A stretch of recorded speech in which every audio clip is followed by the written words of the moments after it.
What's up, guys? Welcome to the YouTube channel. I got a super special guest that I am excited to bring on. We've been chit-chatting back and forth on the DMs, and he's got a ton of super valuable information that he is going to be able to share on today's podcast. So, Charles, welcome on, man. Charles from Profit Surge Group. Give him a virtual clap if you're watching after the fact. Hey, man. Live viewers right now, but I will take it. I will take any audience. Daniel, thanks so much for having me, and I really appreciate you being here. Yeah, big time. So for anybody that doesn't know you, because obviously we've been chit-chatting for a while, go ahead and introduce yourself, what you do, and what you're currently up to nowadays. Sure. So my name's Charles Lykoff. I've been a fractional CFO since 2017. And in the last couple of years, I've helped accountants and bookkeepers start, grow, and scale their own fractional CFO firm. So that's what I've been doing now, and that's at Profit Surge Group. Sick, man. And how long have you been doing the coaching for? You said about a year now? A little bit longer than that. We're coming up on 2 years here in about a month. Awesome. Congrats, man. That's fantastic. So curious, right? What is fractional CFO? If anybody's watching right now that maybe doesn't know what that is, how would you describe that to someone who is maybe not aware of what exactly fractional CFO is? So that's the really interesting part, because whenever someone asks me, like, what is a fractional CFO? Well, there's no fractional CFO police. We're going to take you to fractional CFO jail if you don't offer this certain service. Yeah. Right. When I first started doing the work, I was like, I'm like a finance consultant guy, dude. What do we even call this? Yeah. And that's evolved into today what we call fractional CFO. I think about it like this. If you work with businesses, there's usually bookkeepers who look at your numbers and your receipts and put the numbers in the boxes. The accountants help you figure out what numbers go in those boxes, right? Is it how do we treat it tax-wise? How do we file the taxes? Maybe a little bit more strategy. And a CFO is usually about how do I increase my cash flow, increase my profitability? What operating levers do I need to pull in this business? So I think of really as like your fractional CFO is like your trusted advisor. And they usually come in when you can't afford a full-time CFO.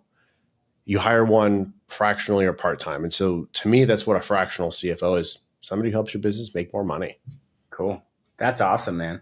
So Charles, curious, I know you mentioned, there's no police out there that are gonna, come in and certify you. So like who would be a good fit for some kind of fractional CFO position? Like, someone who's already an enrolled agent or like a CPA, like who's a good fit or possible person to go down the role of becoming a fractional CFO? Okay. And so I probably wouldn't be a great fit, just to be completely honest. I mean, you're great at marketing. Probably is what you should like stick to doing, unless you want to be diving into income statements tomorrow. But so when we think about who's a good fit, you don't have to have. Usually, when people think of CFO, they think of a dude who's 55, 60 years old, white hair, 6 master's degrees, probably a CPA, and you don't need that, right? There's plenty of CFOs who are in the Fortune 500 who don't have half of those things, right? I think the CFO of Facebook is like 32. And so there's a couple kind of misnomers, things that you have to have. You got to have a financial education, right? Financial kind of background. Is there a certain degree requirement? No, not really. Do you need an EA or a CPA? Also not really required. Do all of those things help because you can advise on taxes and things like that? Sure. But a really solid understanding of finances. So what is a balance sheet? What is a statement of cash flows? What is an income statement? How do they work together? And what sort of operating levers can you pull to drive the business forward? If you're interested in that kind of stuff, then I would say, all right, you can start acting as a fractional CFO with the idea that the CFO you have of a very large Fortune 100 or Fortune 50 company versus the person who's helped guiding the small business as a trusted advisor.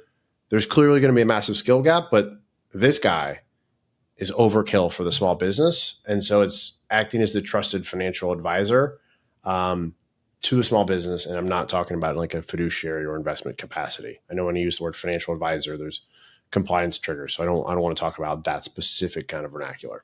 Got it. And then also to clarify, so if someone bought like a book on how to be a bookkeeper as a side hustle, like they're probably not going to be a great fit for a fractional CFO position. Probably not. Now, have they owned and operated a couple different businesses in that niche? And they know how to do books and have some financial background? That might be someone who can be helpful. But if it's like, hey, I became a bookkeeper yesterday, probably not. I'm like, you need a little bit more chops than that. Got it. Got it. So you've been doing the consulting for about a year. Mhm. And take us back to how you got into fractional CFO. Because if you're coaching somebody on how to do it, clearly then you've been able to successfully do it yourself. What do you mean? No, you just spin up an ad tomorrow on the internet. Um, so I spent a long time in finance. I worked for some big companies like Tech Data and Siemens, and then I was a CFO of a middle market company. So I've held the actual title of CFO. I ran a $2 billion a year business unit for a manufacturing company from the restructuring side. So I've done air quotes some impressive things for large companies.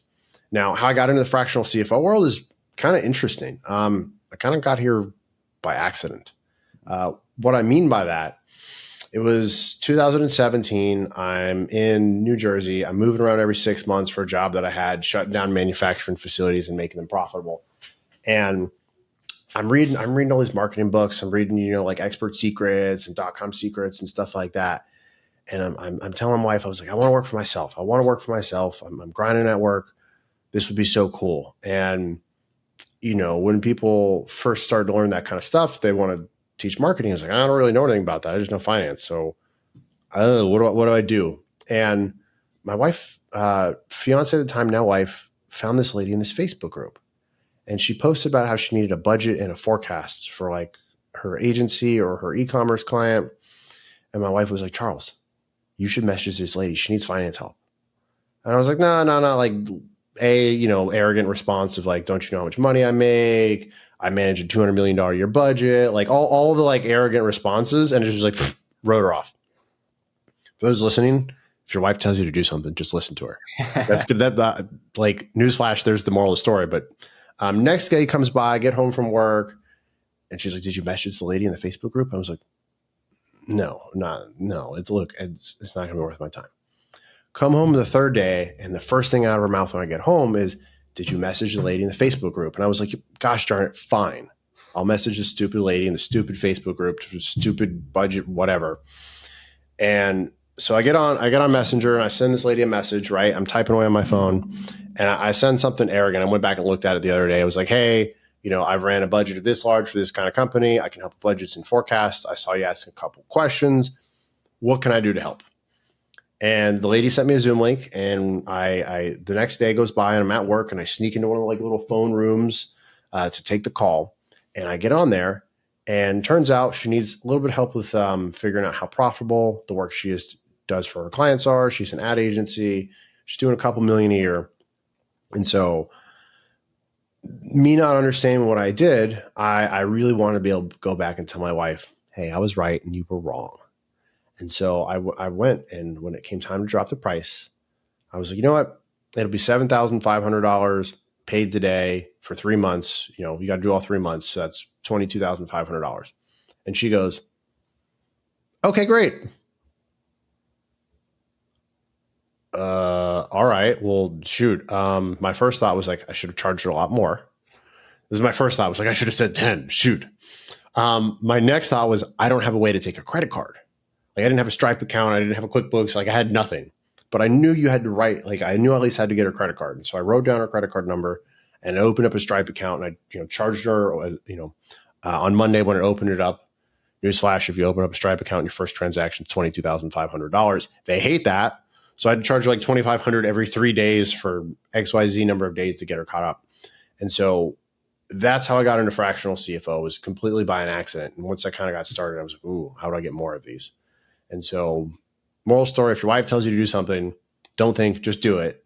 And second of all, if you think you're too good or too smart, or small businesses don't have money, I was pleasantly surprised in that one conversation with that one lady, who's still a good friend of mine today, completely changed my life. So that's kind of how I got here, totally by accident.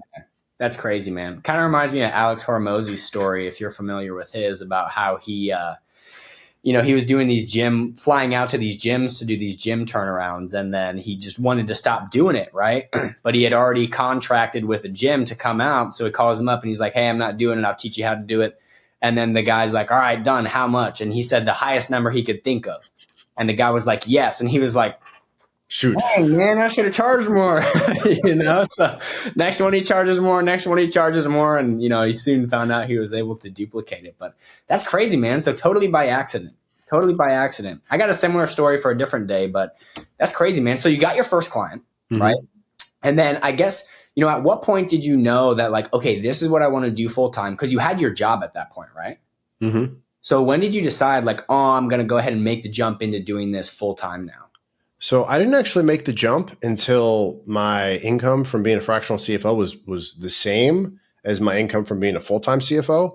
So I didn't take the jump initially. Like I think I worked 4 years before I even took the jump. Like I went through it really slow and I collected them one by one.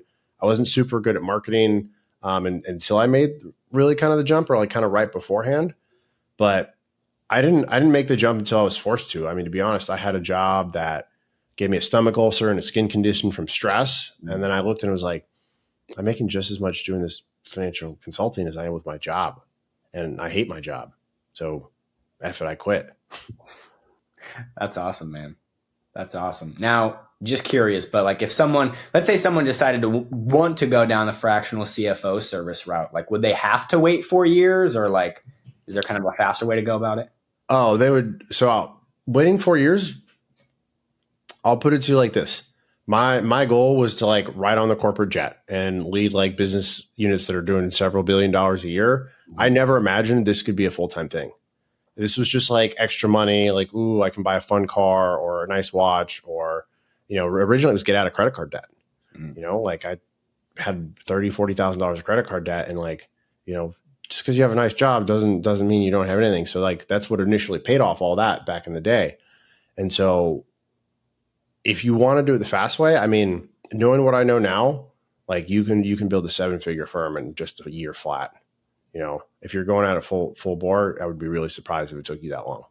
So tell me if I'm wrong, but in the beginning, it sounds like most of the clients came through word of mouth, right? You got them one by one. How did you go about getting more clients, or was it all just word of mouth and referrals from the first client that you helped out?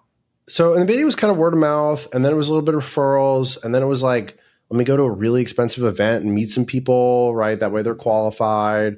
The golf course. I've heard the golf course a lot. I'm going to go to the golf course and meet people. And I hate golf. So maybe I need to change that, but my golf leads are 0. That didn't really work. Like it wasn't super scalable. It didn't really do anything. It was extra fun money to me, so it didn't really matter. But I mean, to get to even a decent point, it took me way too long. I don't recommend word of mouth. I mean, if you want to scale slowly, sure. But like, does anyone want to get rich slow? I don't. No. What's the point? So, okay. So you did a little bit of word of mouth, right? When you decided you're like, all right, I need to start getting more clients. Tell me a little bit about that. What did you pick? What did you do? And how did you start getting clients to where you were like, okay, yeah, my income's now at the same point as my job. I'm going to go ahead and jump ship to this. So what I first started to do is I was a CFO of a pretty large e-commerce brand. We were spending well over $1 million a month on Facebook and alone, plus like the other platforms. And I started to realize it was like, we spend all of this for what we sell. We sell online. It's like a high touch product. It was, for women who have like a really bad hormonal acne in their 30s. They tried everything else and it didn't work. Like it's a really sensitive product, right? Well, financial services is pretty sensitive, right? More on the emotional side instead of the physical side. And so I was like, well, I wonder if ads work for me, right? Because I had money at that point. I didn't have time. And so I was like, all right, well, let me try running a Facebook ad. Because to clarify, you still had your full-time job and you were doing the fractional CFO at this point. Yeah.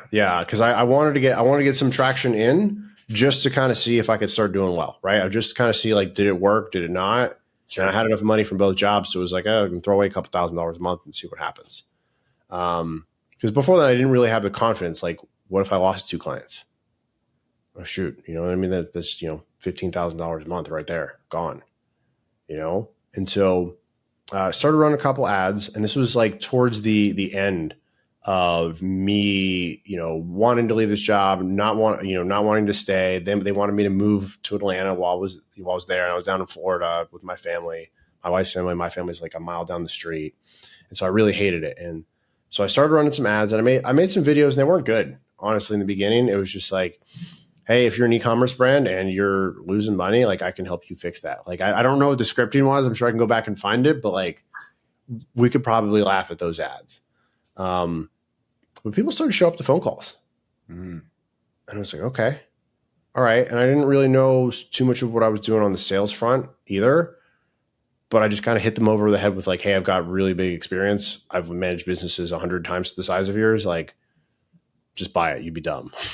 Like just full on arrogance of like leaning on my technical skill instead of a sales ability. And something interesting started to happen. Like I was getting a couple calls a week to show up. Once I knew that, I knew I didn't have to worry if a client left. And that's when I was like, all right, I'm not renewing my contract. Like I don't want to come back to this job ever again. And so that was in December of 2021. I was like, all right, I'm gone. I'm done. That's awesome, man. So just to clarify for everybody listening, paid ads do in fact work for virtual CFOs and professional service-based businesses. Is that right? Yeah, I've spent well over $1,000 a day on not just this business, but also my fractional CFO business since 2021, and they work. Okay. Otherwise, I would not be here. I'm glad to hear that because I talk to a lot of people, and I'm sure you do too, that are like, oh, paid ads don't work for me, right? So if anybody's listening, maybe they either are looking to get into the fractional CFO, maybe they have a full-time job, or maybe they have a fractional CFO firm already and they're looking for that next step. What are, from your personal experience, a few of the mistakes that people make when they're running paid ads and they're trying to get clients? Because you know me, I'm a marketing guy, right? So this is the shop that I like to talk, and you've spent well over $1,000 a day getting these clients. So you know the ins and the outs just like I do. What are some mistakes or maybe even some myths that people have about running paid ads? I mean, the first myth is like we can agree on paid ads don't work for professional service providers. Pro tip, they do. Get good. Second thing is I see a lot of people who start to run ads and they spend like $20 and they're like, why am I not rich yet? I don't see my own ad, or like, I don't want to make a video. Like there's all these little things that trip people up. But the first one is like, I spent $20. Why am I not rich? Man, it reminds me of the people who like go to the gym and they expect that for one workout to like keep them fit year round. Oh yeah. I went to the gym once. Why am I not shredded? Right. Like, I'm not going to be Arnold Schwarzenegger after like lifting twice. So that's number one is like, they don't spend enough money. It's weird. Whenever it comes to ads, people take off their logical hat and they put on like the emotional hat because they're spending money out and it's scary. But like, if I give you a box and in this box, it was a vending machine. If you fed in $1, it spat out 4. What's your very first thought? How much money can I put in it? Let me get a second mortgage on my house. Right? Like, can I go sell my car? Like, how many dollars can I stuff into this box? Like, I'm going to get a bulldozer and shove dollars into this box. Well, that's how the e-commerce kids think. And I'm a fractional CFO for them. But you go to service providers and they're like, I put in $3. Why am I not a millionaire? It's like, you're selling a several $1,000s a month service. If you usually people are like, 3 to 4x profitable on the front end. But even if you break even on the front end, you're selling a subscription for the rest of the year. Like you spent $4K to make $36K, forgetting that you made money this same month. Like why wouldn't you do that? So not spending enough money. When you get leads, not calling the leads, right? C, not investing in sales training. You realize like you can get someone there, but if you're an order taker instead of a salesperson, you might be lighting money on fire, right? So there's a couple different misnomers, and then I don't want to be on video. That's a big one that holds people back. Can you make ads without videos? Yes, I'm sure you know that you can. When you're selling professional services, like at Profit Surge, I'm selling Charles, right? Same thing with you. Your wealthy clients, you're selling Daniel, right? Like they're buying you. Maybe it's the system you built. Maybe they interact with you or not, but they're buying you. And so when I work with even like I have my own CPA, like I don't want to work with one of his guys. Like I want to work with him, right? Like I bought him, And so a little bit afraid of the media side. So those are some common things that I see that people get like tripped up. Big time, man. Big time. Yeah. You mentioned hey, they're not profitable on day one. And I think a lot of the businesses that are out there, this is a shout out to Dan Kennedy. But, people get customers to make sales, where the smart businesses make sales to get customers, because that's the only valuable asset to a business at the end of the day. You can have all these quote unquote assets. I'm not a balance sheet guy, so tell me if I'm wrong. Which side of the balance sheet this goes on, but assets or liabilities or whatever, right? Like if you're a restaurant and you have all this cool stuff, but you have no customers, or you're a professional services business and you have all this cool IP or all these certifications or this software, right? Like if you don't have customers coming in on a regular basis, it doesn't matter. So I totally agree with you. If people just made those sales to get customers and get clients and really do the math of like, okay, cool. If I break even, I just got a customer for free who's going to pay me every single month. I call it the Netflix strategy, right? You get to ding their credit card every single month. And most of the time you're still profitable in the first month anyhow. Yeah. Even like worst case scenario, you're not.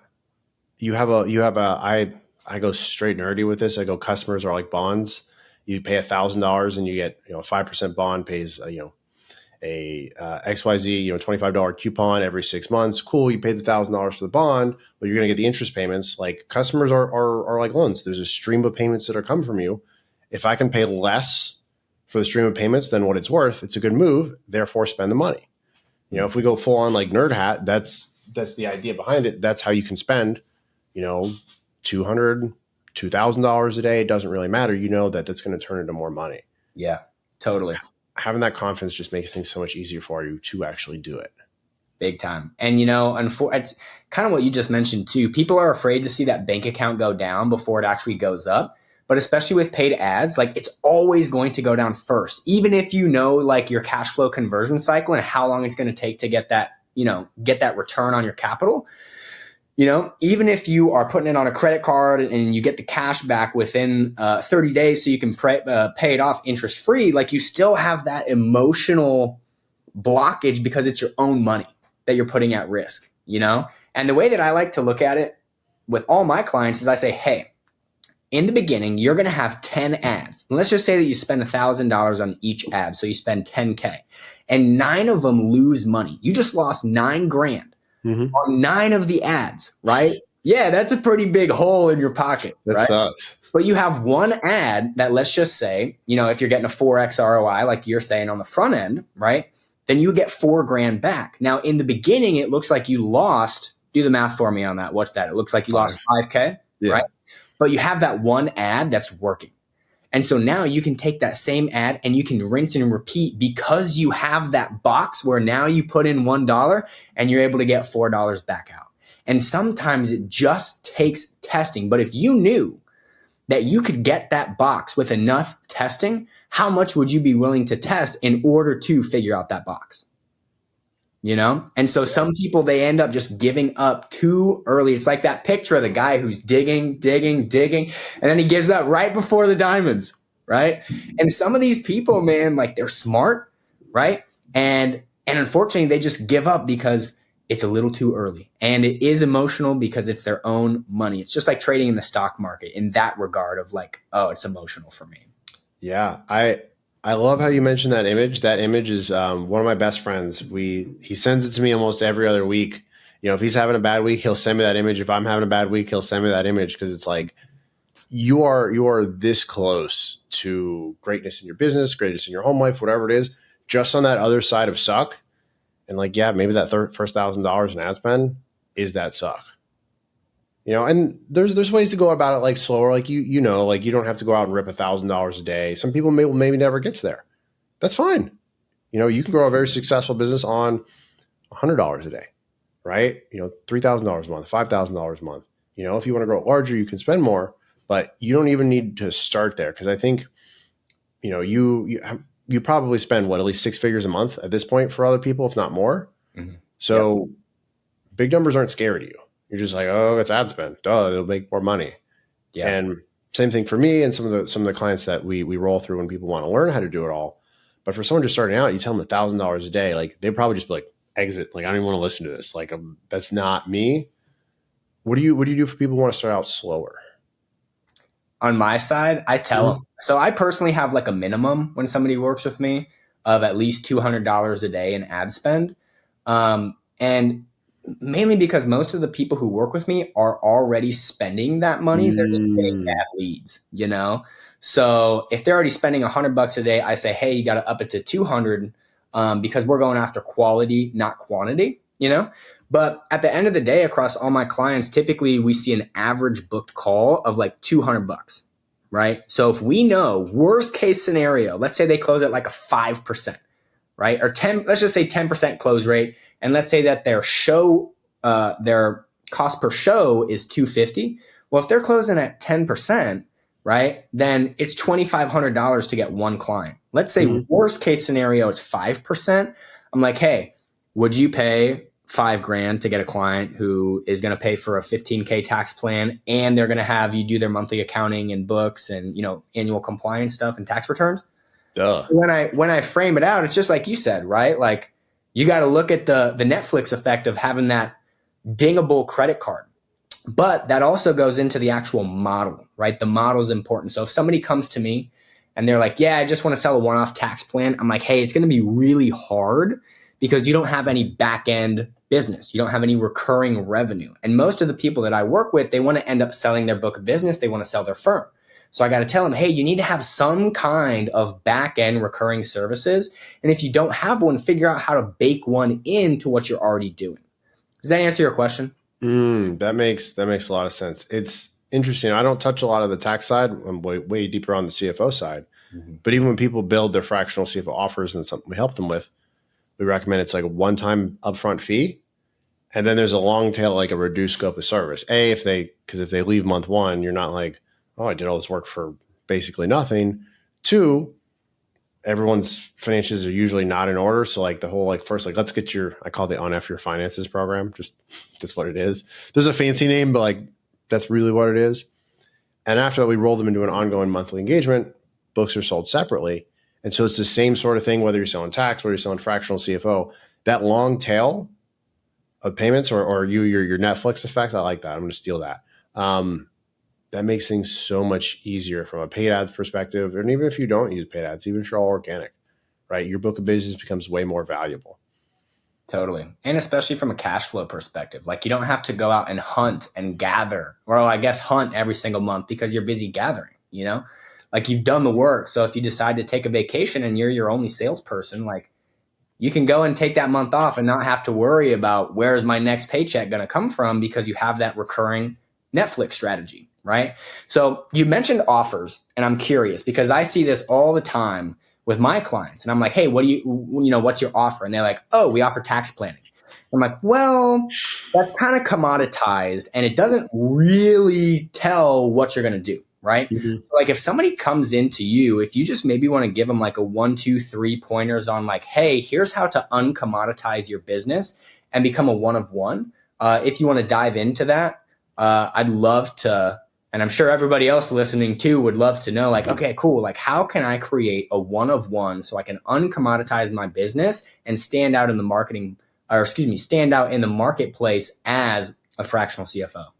So to do that, you're certainly right. If you're just like, hey, I do CFO or books or taxes, like it's very like, okay, I can go get the cheaper option down the street. Like what makes you different?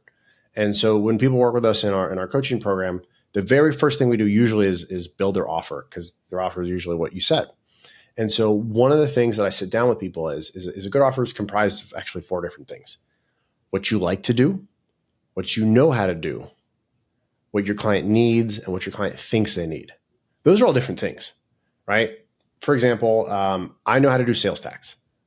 I have clients who have Nexus in like 35 states. I hate sales tax. I'm not doing this. Not part of my firm. Too many time, energy, headaches, not enough money for me. And we're not doing it. So that's like know how to do versus what you like doing, right? And then there's what your client needs and what your client thinks they need. So I have clients on who are CFO clients who come to me and they're like, you know what, I wanna be more profitable, right? Or they want this or want that. It's like, well, you actually need to manage your inventory effectively, or you've got all these merchant cash advance bad loans. We need to take care of your debt situation, refinance some of those, and get you in a better situation of loans. And so if we look at that, right, those are 4 distinct things. We take those 4 categories: what you need, what your clients need, what they think they need, what you know how to do, and what you like to do, and we specifically tailor those around how can we create something that's unique? Kind of like you said, one of one. So for example, I fix problems for e-commerce clients. So nobody's better than managing cash flow or inventory for e-commerce clients. I have clients who spend well over $1 million a month on Facebook ads. So like I can help them with that world. And there's a couple of things that we kind of talked about before that I can fix for them that nobody else can, right? That means that, are you going to choose Charles's fractional CFO firm over a normal fractional CFO firm if you're an e-commerce brand? Every time.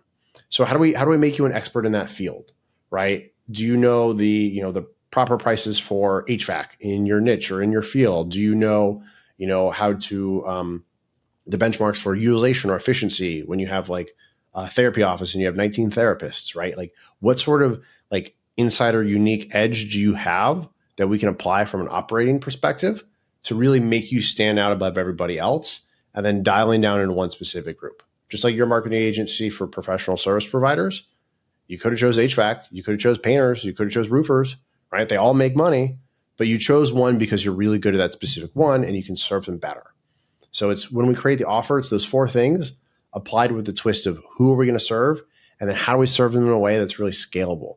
Because most people create an offer, but realistically, if you don't have an effective hourly rate of north of $1,000, it's not super scalable. So how do you serve someone where they get really good results, but you're only working 5 or 6 hours a month for 5 or 6 grand a month? Well, how we do is we help you kind of create that, but this would be the beginning stages. Does that make sense? Totally, man. Totally. Yeah. And I think that's super helpful for anybody that's listening right now that maybe is interested and is like, oh, yeah, that totally makes sense. So, Charles, first off, thanks so much for coming on here, man. Let's say that somebody's interested in becoming a fractional CFO, or maybe they have a CFO firm, but they're looking to scale it. Like you said, they're stuck in that unscalable version of offering CFO services. Where can they find you? How can they get in touch with you? How can they take the next step?